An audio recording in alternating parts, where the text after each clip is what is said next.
tentang masalah nggak rela. Ini judul diambil dari pemahaman atau tafsir terhadap surat Asy-Syarah atau surat Al-Insyirah. Karena memang seperti yang saya sampaikan pada pekan yang lalu dan beberapa pekan sebelumnya, kalau acara tongkrongan ilmu kita di Rabu malam akan coba kita bedah ayat-ayat atau surat-surat yang populer di masyarakat, dan itu kita coba jadikan semacam standar ataupun quote ataupun petunjuk dalam hidup kita. Nah, kalau sebelumnya kita membahas tentang surat Ad-Duha, surat yang bercerita tentang galau, sedih, ngerasa sendiri, terus motivasi untuk tetap berserah kepada Allah, bahwa Allah gak pernah ninggalin kita, dan seterusnya dan seterusnya. Pada malam ini kita akan membahas tentang kelanjutan dari surat Ad-Duha, yaitu surat Al-Insyirah atau juga dikenal dengan surat Asy-Syarah. Judulnya memang agak sedikit bebas, yang jelas nanti temanya akan berkaitan dengan surat tersebut, tentang gimana caranya biar sesuatu yang bikin kita tadinya gak rela jadi rela. Gimana caranya kita rela seseorang yang dekatnya dengan kita tapi nikahnya sama orang lain.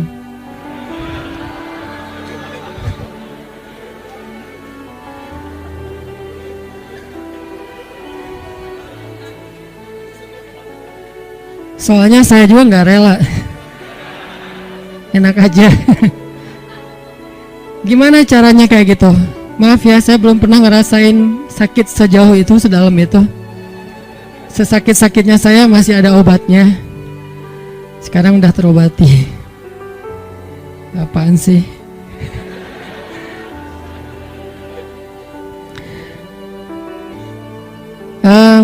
Gimana caranya kita bisa rela kalau pas kita berdoa minta sesuatu, Allah malah ngasih kita ujian. Kita lagi getol-getolnya meminta kepada Allah tentang sesuatu yang kita lagi kepengenin banget, tiba-tiba Allah malah ngasih yang sebaliknya. Gimana caranya biar kita rela kalau kita ditolak dengan bahasa yang lembut? Kalau kita ditolak dengan alasan-alasan yang kadang-kadang gak masuk akal.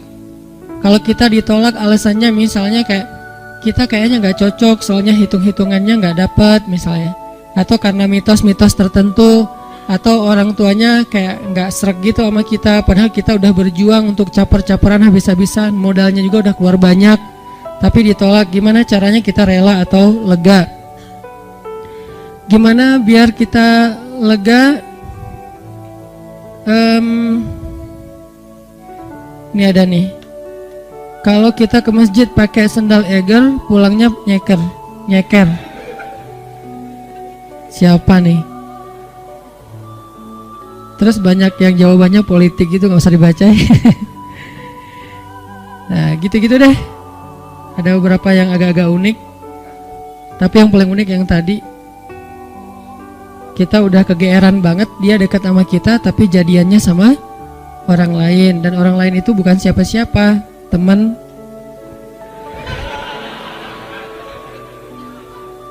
Nah, itu jahat banget. Gimana caranya kita bisa rela? Pernah nggak teman-teman mencoba untuk melakukan sesuatu yang kita tuh udah siap-siap bakal gagal? Kayaknya bisa dipastiin gak akan berhasil. Contoh, kita kayak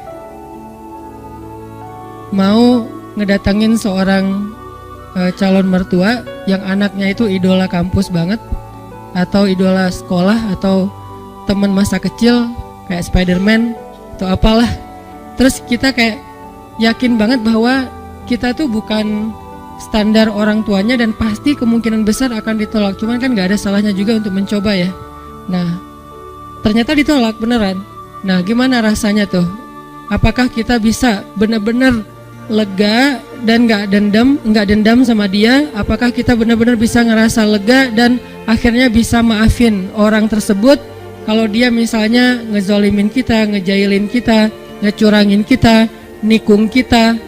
Yang terakhir agak berat sih, yang misalnya dia kayak memfitnah kita, ngomongin kita, mengkomen dengan hate di akun kita, meng-kick kita di grup atau nge-block kita di nomornya. Bisa nggak kita lega, kita rela, terutama kepada Allah Subhanahu Wa Taala? Karena ada orang yang mungkin sering nggak rela dengan perlakuan manusia, tapi dia masih berusaha untuk rela dengan ketentuan Allah. Yang parah tuh sampai ke Allah juga nggak rela. Dia nggak rela ketika Allah memberikan dia satu ketentuan. Bahkan nikmat pun kadang nggak rela. Dikasih nikmat sekian dia berharapnya lebih. Dikasih nikmat begini dia berharapnya begitu. Dikasih fisik yang ini dia berharapnya kayak gitu. Dan seterusnya. Kadang-kadang masalah rambut aja dia nggak rela. Belum lagi nanti masalah kulit. Belum lagi nanti masalah tinggi badan, masalah apa segala macam yang sifatnya emang takdir dia diciptakan kayak gitu. Beda dengan mungkin kalau yang masalah-masalah katakanlah misalnya kayak sesuatu yang sifatnya karena usaha kita kayak berat badan atau jerawatan atau apa, ini kan relatif ya. Tapi kalau emang udah takdirnya kayak gitu, dia nggak rela. Termasuk dia nggak rela dengan ketentuan Allah, dia seorang laki-laki sehingga dia pengen jadi ya transgender gitulah, pengen jadi cewek, terus dia cewek pengen jadi cowok, terus dia bingung gitu, kok dua-duanya nggak enak ya, terus jadi saya jadi apa gitu kan ya. Nah, ini nggak rela gitu kan. Nah, ini semuanya adalah tentang syarhus sadar, berlapang dada. Berlapang dada pertama yang paling penting adalah berlapang dada terhadap ketentuan Allah, yang kalau dalam bahasa fikihnya kadang disebut dengan istilah takdir. Disebut dengan istilah takdir, atau berlapang dada dengan sikap-sikap orang kepada kita. Seberapa besar lapang dada kita sehingga dada kita itu muat dengan kesalahan orang. Makin lapang, makin banyak kesalahan orang yang muat di dalam dada kita, nggak sampai bikin kita nyesek.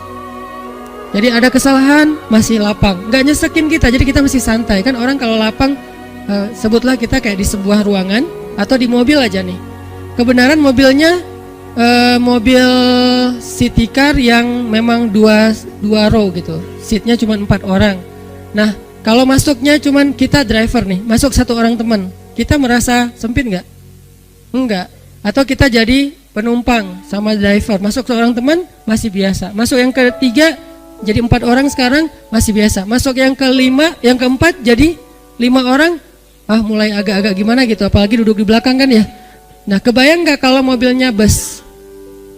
Kalau mobilnya city car yang mungkin cuman muat 4 orang nyamannya, terus diisi 5 orang, jadinya gimana? Nggak nyaman kan? Tapi kalau bus diisi 5 orang, masih nyaman, leluasa, karena emang isinya harusnya 35, 40. Nah, artinya dada kita itu sesek tergantung kelapangannya, bukan tergantung masalahnya. Ada orang yang masalah sepele bikin dia nyesek. Ada orang yang masalahnya udah luar biasa, dia masih kayak biasa-biasa aja. Kenapa? Bedanya bukan masalahnya, tapi yang membedakan itu adalah syarhus sadarnya, lapang dadanya.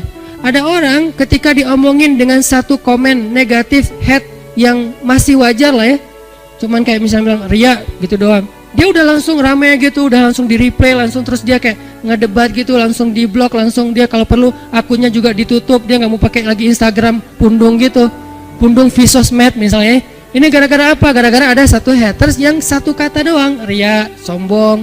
Ini artinya bukan masalahnya terlalu besar, tapi dadanya mungkin belum lapang. Dan itu juga berlaku kepada pasangan, berlaku kepada keluarga, berlaku kepada orang tua, berlaku kepada guru, berlaku kepada banyak urusan hidup kita.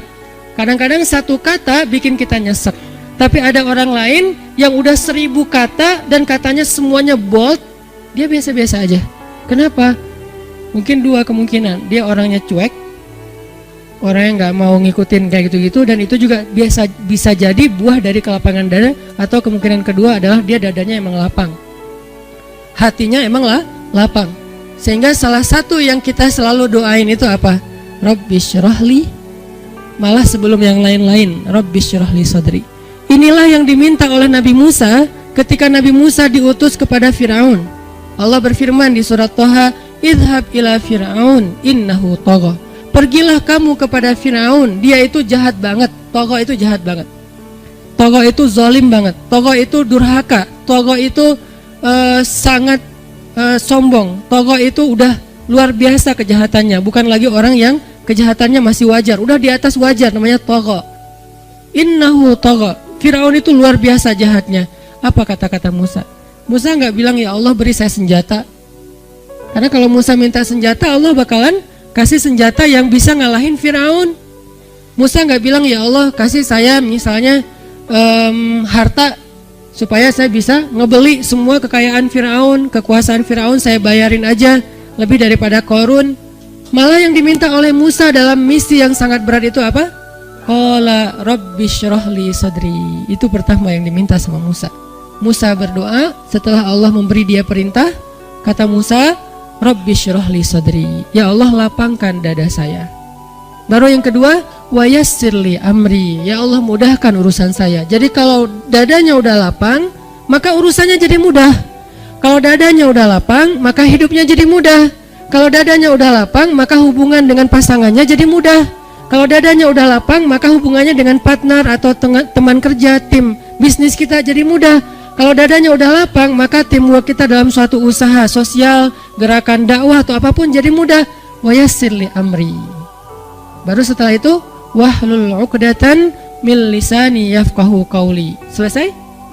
Belum. Yang kita nggak bacain yang keempatnya waj'alli waziram min ahli Haruna akhi. Dan beri saya juga seorang pendamping yang dia pintar ngomong dan dia itu lebih ngerti realitasnya, lebih tahu apa yang terjadi di sana, saudara saya Harun, supaya kami bisa sama-sama berdakwah kepada di sisimu ya Allah. Jadi yang pertama banget diminta oleh Musa menghadapi Firaun aja lapang dada. Kenapa? Karena kalau Allah kasih kelapangan dada untuk Musa, kejahatan Firaun itu nggak bikin Musa nyesek. Kebayang ya, orang yang lapang dada diperlakukan oleh Firaun aja masih belum nyesek. Gimana kalau suaminya bukan Firaun? Kan banyak ibu-ibu atau istri-istri bertanya, Ustadz gimana menghadapi suami yang pemarah, suami yang galak, suami yang nggak setia, suami yang suami. Sekian banyak kesalahan suaminya. Lebih besar mana dengan kesalahan Firaun? Pastinya lebih besar Firaun. Dan kita nggak membandingkan suami dengan Firaun ya. Artinya emang ya jauh lah insya Allah. Ini bukan dalam masa dalam niat membandingkan.